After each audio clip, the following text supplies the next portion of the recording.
जब गुजरात में कत्लेआम हुआ तो राज्यसभा में थे आजम खान। आजम खान ने इंसाफ का मुतालबा किया और आखिर में कहा कि मैं ऐसी दरी दीवार को ठोकर मारता हूं कि जहां पे मजलूमों की आवाज न सुनी जाए।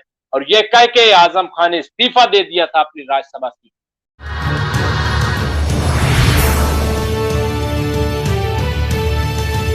मुमताज साहब, एक आखिरी और अहम सवाल है। ये कहा जा रहा है कि उत्तर प्रदेश की जो सियासत है उसमें इस वक्त आजम खान हॉट केक जो है बने हुए हैं, और अखिलेश की जो उनके बीच अनबन चल रही है इसकी वजह से उनकी वैल्यू कुछ बढ़ गई है। क्या वाकई ऐसा है, और क्यों ऐसा है?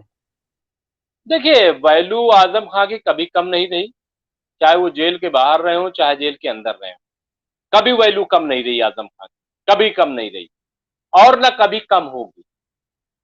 क्योंकि आजम खान ने जो काम किया यूनिवर्सिटी बना करके, यूनिवर्सिटी बना करके, जिस तरीके से हम जामिया के बानियों को याद करते हैं, जिस तरीके से हम अलीगढ़ के बानियों को याद करते हैं, उसी तरीके से आजम खान याद किए जाते रहेंगे। देखिए, योगी आदित्यनाथ हो या केंद्र सरकार हो, कितना भी कुछ करे, अब यूनिवर्सिटी नहीं खत्म होने वाली, उसकी तारीख खत्म नहीं होने वाली। और मुझे फक्र है कि मेरा लिखा हुआ तराना भी अब खत्म होने वाला नहीं, जो चल रहा है। मैं तहरीक आजम हूं, तो मुझे भी इस बात का फख्र है, मुझे भी इस बात की खुशी है। तो इसलिए वैल्यू बढ़ गई है। वैल्यू, हाँ, ये जरूर हुआ कि जो सुकूत तारी था, जो अखिलेश यादव अछूत बना दिया, मुसलमानों का वोट तो लेंगे लेकिन जो मुसलमान का कायद होगा, लीडर होगा, उसको अछूत बना देंगे। तो अब वो चीज में हलचल आ गई है दरअसल। और देखिए, आजम खां हो, जिस तरीके से आचार्य प्रमोद कृष्णम जाकर के मिले, उससे पहले शिवपाल यादव मिले, हाँ, तो एक बड़ा मूवमेंट तो है ही है, इसमें तो कोई शक नहीं है, बड़ा मूवमेंट है।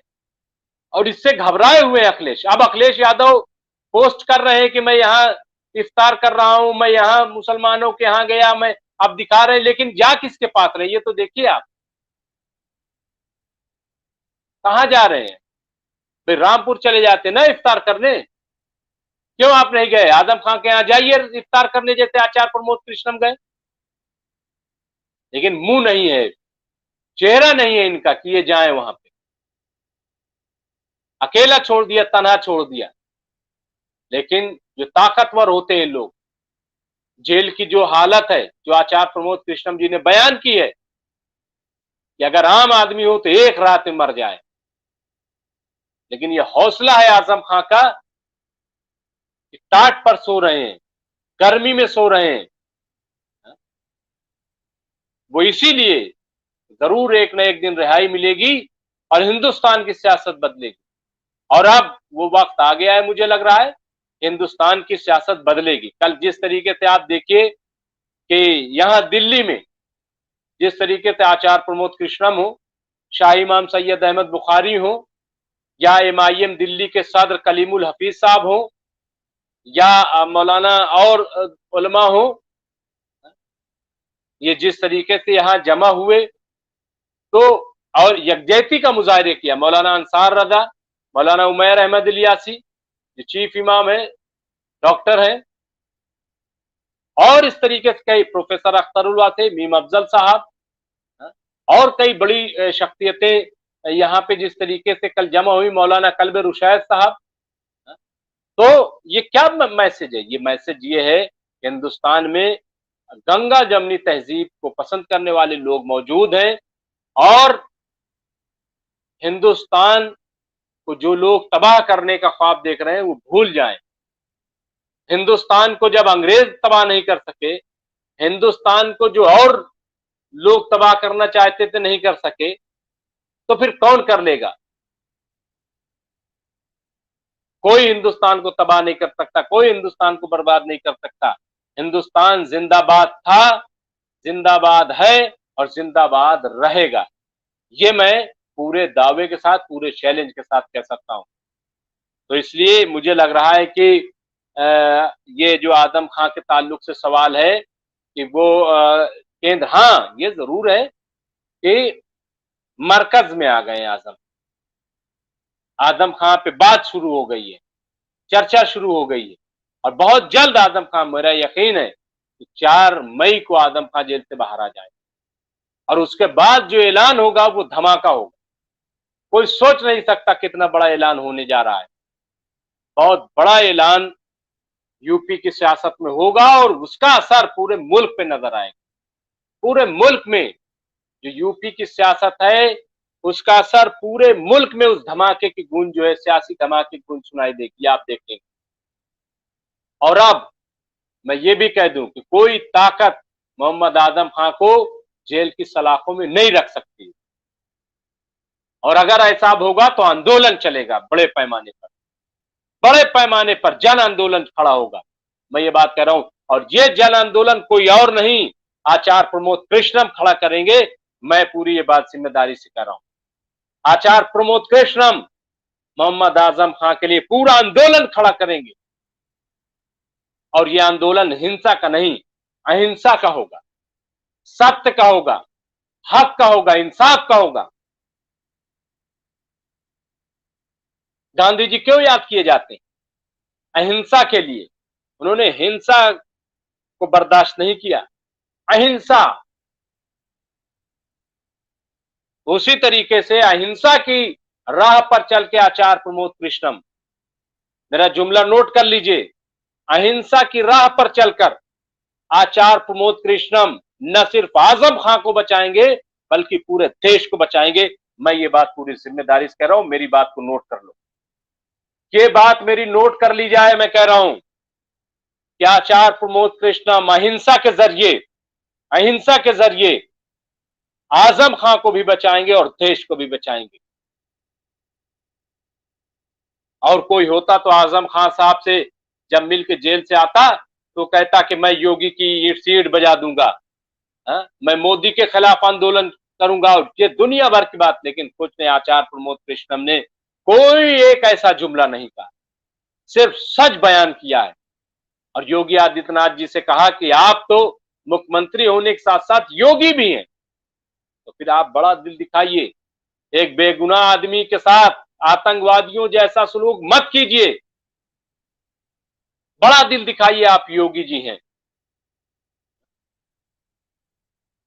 ये जो बातें, तो मुझे लग रहा है कि अगर और कुछ दिन आजम खां को जेल में बिला वजह रखने की कोशिश की गई, तब बस मैं ये बात दावे से कह रहा हूं कि आचार्य प्रमोद कृष्णम आंदोलन शुरू करेंगे।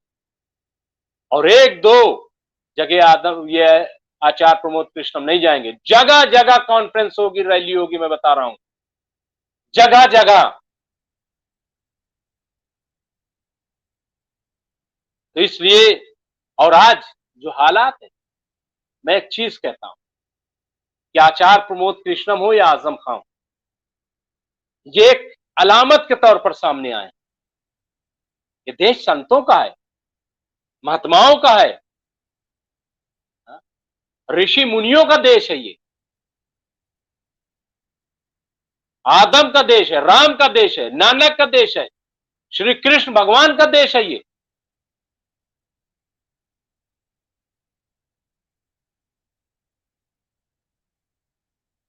और जो इस देश को गलत राह पर ले जाने की कोशिश करेगा वो मिट जाएगा, और जो सही रास्ते पर ले जाने की कोशिश करेगा वो गांधी बन जाएगा। मैं ये बात कर रहा हूं, गांधी बनेगा। और आज दूसरे गांधी की जरूरत है। मैं ढोंगियों की बात नहीं कर रहा हूं, अन्ना हजारे जैसे लोगों, मैं बाबा रामदेव जैसे ढोंगियों की बात नहीं कर रहा हूं। मैं सच्चे और सही लोगों की बात कर रहा हूं कि जो वाकई अपने दिल में दर्द रखते हैं।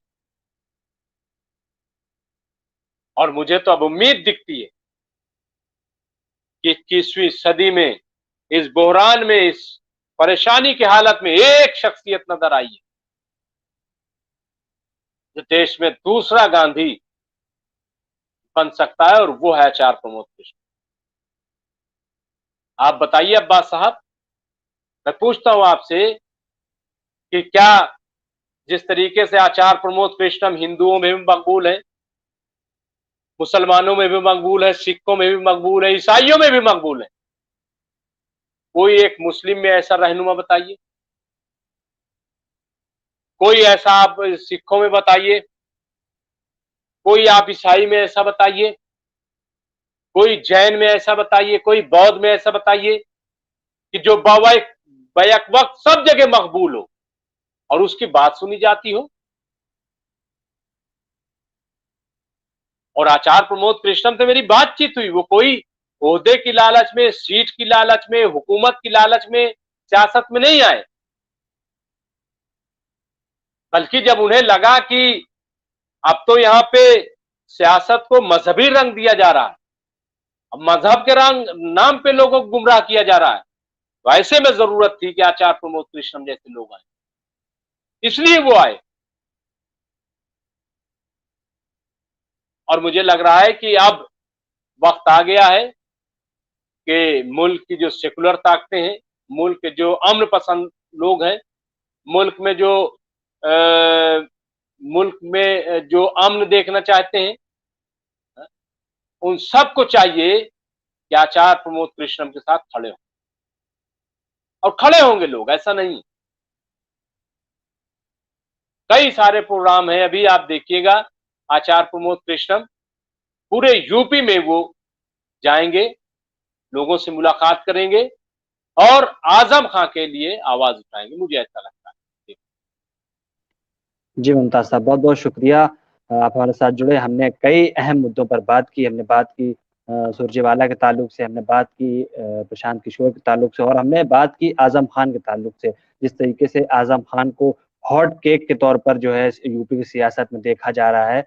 यकीनन आचार्य प्रमोद कृष्णम की जब मुलाकात हुई, शिवपाल यादव की मुलाकात हुई आजम खान से, उसके बाद से जो है यूपी की सियासत में एक हंगामा तो मचा हुआ है। बिल्कुल आजम खान, आपने जिस तरीके से कहा कि मरकज में उनकी चर्चा होने लगी, बिल्कुल बिल्कुल ऐसा है। और कहीं ना कहीं अब ये भी है कि वो जल्द और अज जल्द। आजम खां, और नहीं नहीं, आजम खां का कोई एक विधायक है, कोई एक एमएलए है, 10 बार आजम खां जीत चुके हैं, 10 बार के विधायक हैं, एक दो बार के नहीं।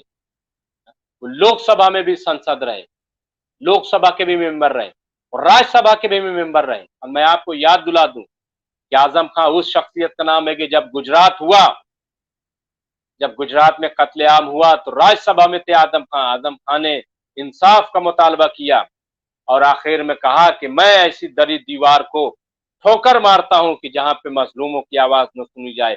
और ये कह के आजम खान ने इस्तीफा दे दिया था अपनी राज्यसभा सीट।